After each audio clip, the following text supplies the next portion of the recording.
আপনাদের এখানে সবজির হাট আছে না নাই? আছে। সকালবেলায় কানা বেগুন কেউ কিনে না, বেগুনটা ঘুরিয়ে দেখে লাই? আপনি 3 বার ঘুরিয়ে দেখবেন মালটা কানা আছে নাকি। কেন? কানা বেগুন কিনে ঘরে এলে বউ বলবে তুমি কানা নাকি গো, দেখে লাওনি? বলবে না? বলবে না? তুমি পচা টমাটর নিবে না, ঘুরিয়ে দেখে নিবে। তুমি পচা মাছটা নিবে না, পেটটা টিপে দেখে নিবে। কিন্তু দুঃখের বিষয় কি, আপনি পচা হুজুর চিনতে পারেননি, কানা বেগুন চিনেছেন, কানা মৌলবি চিনতে পারেননি। এটাই আপনার জন্য ক্ষতিকারক। যদি বলেন চিনব কি করে, কোরআন শুনেলেন, ইন্নাল্লাযীনা ইয়াকতুমুনা মা আনজালাল্লাহু মিনাল কিতাব ওয়া ইয়াশতারুনা বিহি সামানান কালীলা উলাইকা মা ইয়াকুলুনা ফি বুতুনিহিম ইল্লান নার ওয়া লা ইউকাল্লিমুহুমুল্লাহু ইয়াওমাল কিয়ামাতি ওয়া লা ইউযাক্কিহিম ওয়া লাহুম আযাবুন আলীম। হে আমার বিশ্বনবী, পৃথিবীর মানুষকে বলো, তোমাদের মধ্যে কিছু এমন মৌলবি থাকবে যারা আমার কোরআনের আয়াতকে লুকিয়ে দেবে নিজেদের পেট চালাবার জন্য। তারা নিজেদের পেটেতে আগুন ছাড়াই আর কিছু ভরে না। আমি আল্লাহ কিয়ামতের দিনে তাদেরকে কঠিন আযাবে মুবতালা করে দেব। এটা কোরআন। আমি কঠিন আযাবে মুবতালা করব। দেখতে পাচ্ছেন না বাংলাদেশে? আমি আজ কি শুনছিলাম কি যে একজন বক্তা বলছে, তার নাম হচ্ছে আবরারুল হক আসিফ, যুবকরা খুব ভালোবাসে। সে প্রেমের প্রমোট করছে। তোমার যদি কোনো মেয়েকে পছন্দ হয় তাকে তাড়াতাড়ি প্রপোজ করে ফেলো। প্রপোজ মানে আই লাভ ইউ, আমি তোমাকে ভালোবাসি। হারামখোর এরাই জিনার প্রমোট করছে। এই মৌলবি কথা ধরা পড়বে কিয়ামতের দিনে। ইসলামে প্রপোজ শব্দটাই হারাম। কি বললাম? প্রপোজ শব্দটাই হারাম। যদি বলেন কোনো যুবকরা শুনে যাও, যুবতীর যদি কোনো ছেলেকে পছন্দ হয়, যুবকের যদি কোনো ছেলেকে পছন্দ মেয়েকে পছন্দ হয়, নবীজির সুন্নত তরিকা হচ্ছে তার বাড়িতে রিস্তা পাঠাও কোনো লোককে দিয়ে, আপনার মেয়েকে অমুকের ছেলের পছন্দ, আপনি যদি বিয়ে দিতেন তাহলে ভালো হতো। কথাটা বুঝতে পারেন? যদি বলেন প্রমাণ দেন। আপনারা কতটা জানেন জানি না, এটা হাদিস বলছি। নবীজি সাল্লাল্লাহু আলাইহি সাল্লামের মেয়ে ফাতেমাতুজ জাহরা রাদিয়াল্লাহু তাআলা আনহাকে প্রথম বিবাহের প্রস্তাব যিনি দিয়েছিলেন তিনি হচ্ছেন হযরতে উসমানে গনি রাদিয়াল্লাহু তাআলা। তিনি বললেন, ইয়া রাসূলুল্লাহ, আমি আপনার মেয়ে ফাতেমাকে বিবাহ করতে চাই। নবীজি উত্তর দিলেন, তুমি ফাতেমার থেকে ভালো বিবি পাবে, ফাতেমা তোমার থেকে ভালো স্বামী পাবে। আপনারা জানেন মালদা ডিস্ট্রিক্ট আপনাদের সঙ্গে লেগে আছে, লেগে নাই? হ্যাঁ, মালদা ডিস্ট্রিক্টে আপনাদের এখানে কি আছে জানি না, ধারে বউ পাওয়া যায়। ধারে বউ শুনেন না? হ্যাঁ, আমি গত বছরে মালদা এক জায়গায় জলসা করছি। এই আপনাদের মতো অল্প স্বল্প লোক নয়, 1000 2000 নয়, 20,000-এর মতো শ্রোতা ছিল। আদায়ের জলসা নয়, বিরাট প্যান্ডেল, কয়েক লক্ষ টাকার প্যান্ডেল। তো বললে স্টেজ এর থেকেও বড়।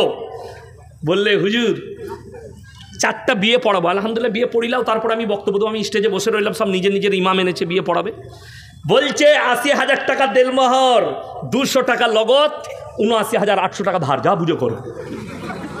হয়ে গেল বিয়ে। আমি দেখলাম বেচারারা চলে যাবে নাকি ঠিক না, আমি বলিনি। আমি বললাম, বাবা, আমি সেদিনে ট্রেনে এসছিলাম, ট্রেনে। তো আমি বললাম, বাবা আমি ট্রেনে এসছি ভাই, আমার কাছে পয়সা সেরকম নাই। 800 টাকা বাড়ি থেকে নিয়ে বেরিয়েছিলাম, 200 টাকা ট্রেনে খাওয়া দাওয়া করেছি, 600 টাকা আছে।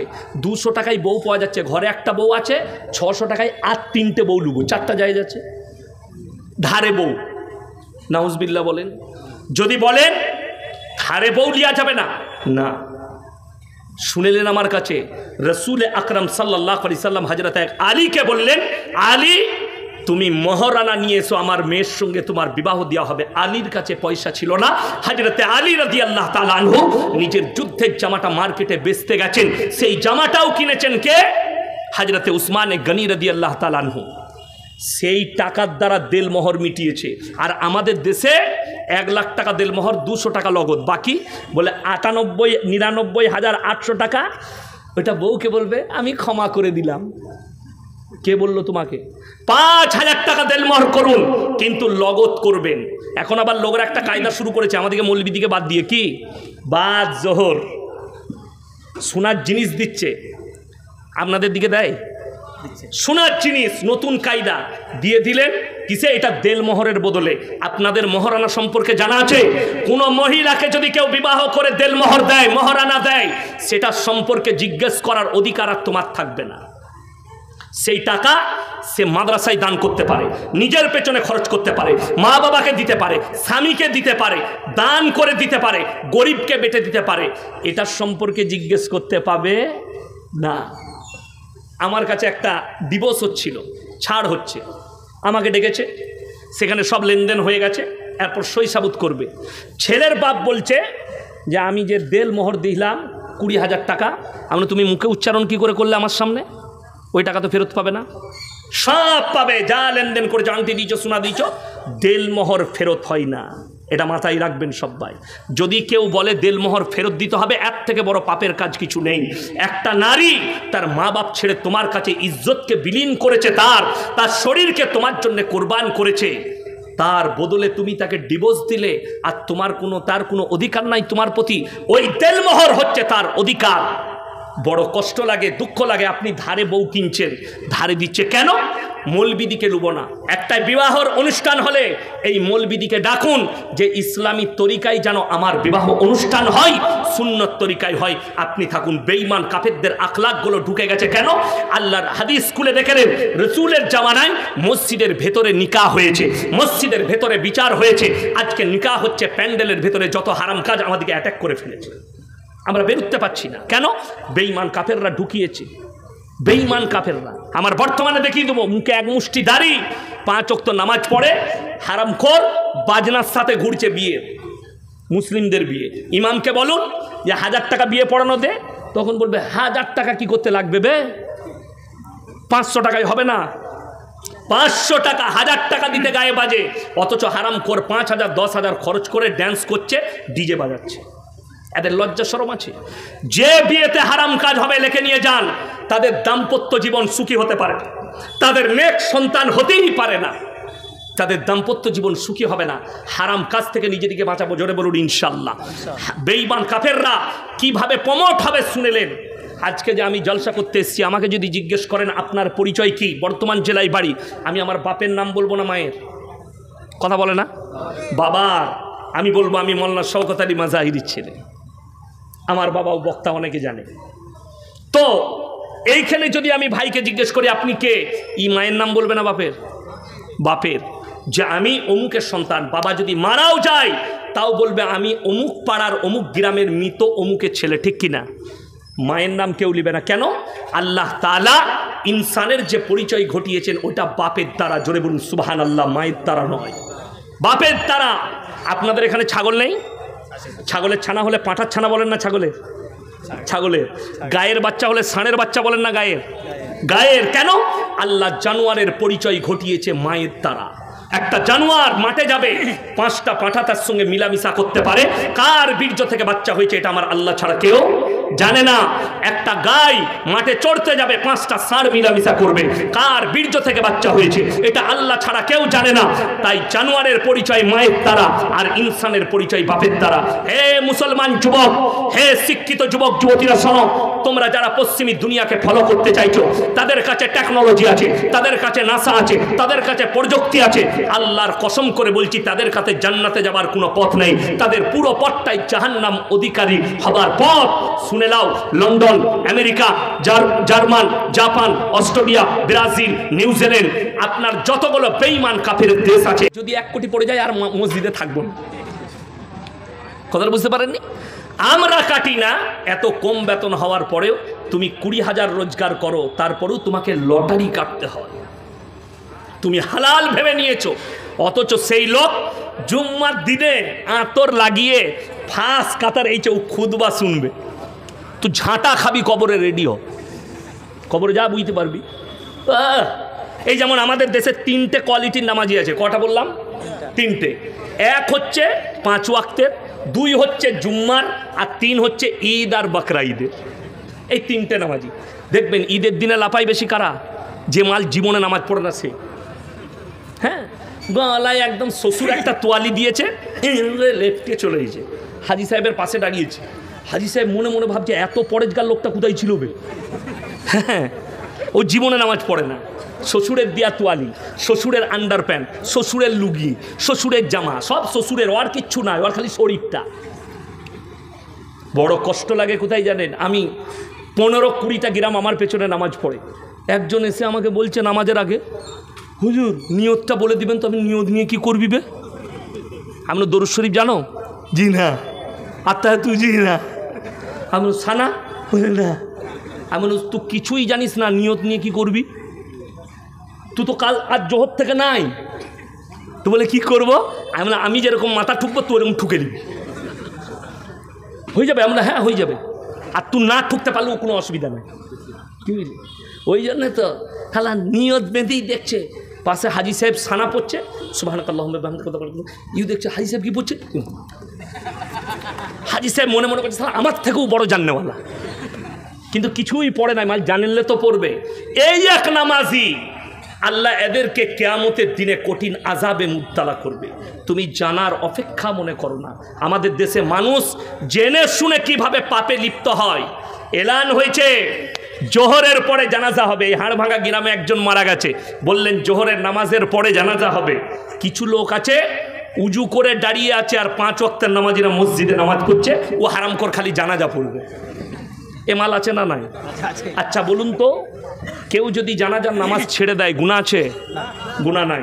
কিন্তু কেউ যদি জেনে শুনে উজু করে দাঁড়িয়ে থেকে ফরজ নামাজ ছাড়ে, গুনাহে কবিরা আল্লাহর কাছে হিসেব দিতে পারবে না। ঠিক বললাম না ভুল বললাম? বড় কষ্টের বিষয়। ই তো নামাজই পড়ে না আর নিজেকে মুসলমান বলে দাবি করছে যে আমার মতো আশিকে রসুল কেউ নাই।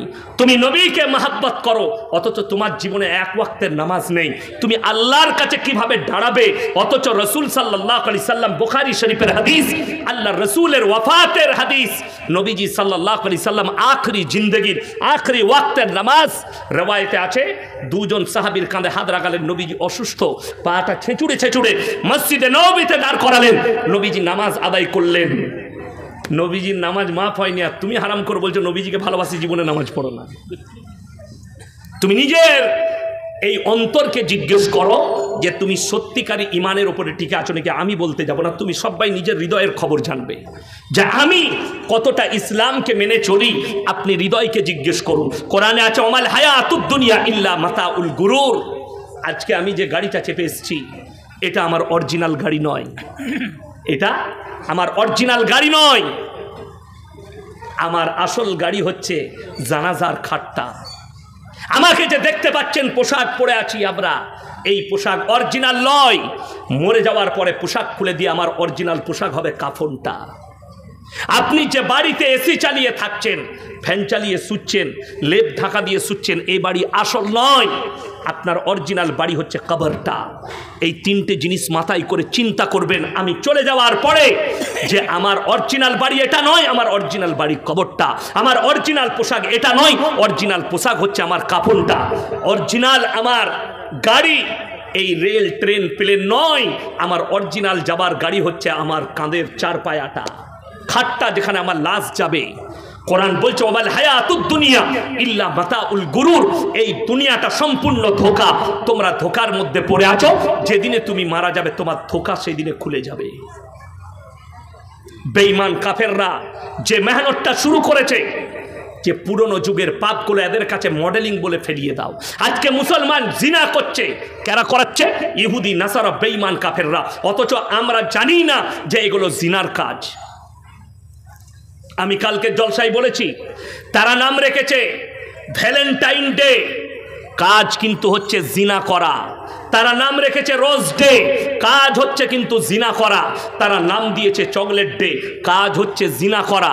তারা নাম দিয়েছে কিস ডে, কাজ হচ্ছে জিনা করা। এগুলো সব জিনার এক একটা রাস্তা তারা খুলে দিয়েছে যাতে মুসলমানরা বুঝতেই না পারে, অথচ জিনাই লিপ্ত হয়।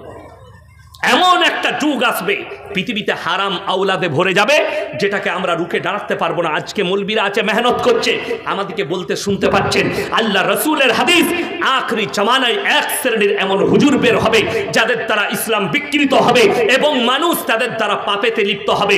তারাই হবে জাহান্নামের প্রথম খোরাক। কোরআন খুলেন, আপনি বলছেন মৌলবী চিনতে পাচ্ছি না। কালকের জলসায় একজন এসে আমার সঙ্গে দেখা করলো, ভদ্র মানুষ, ভালোবাসে আমাকে, নেতা। আমাকে বলছে হুজুর নিজেদের মধ্যে আপনারা মিটিয়ে নিতে পারেন এক জায়গায় বসে। আপনি এর বিরুদ্ধে বলছেন, ও আর বিরুদ্ধে বলছে।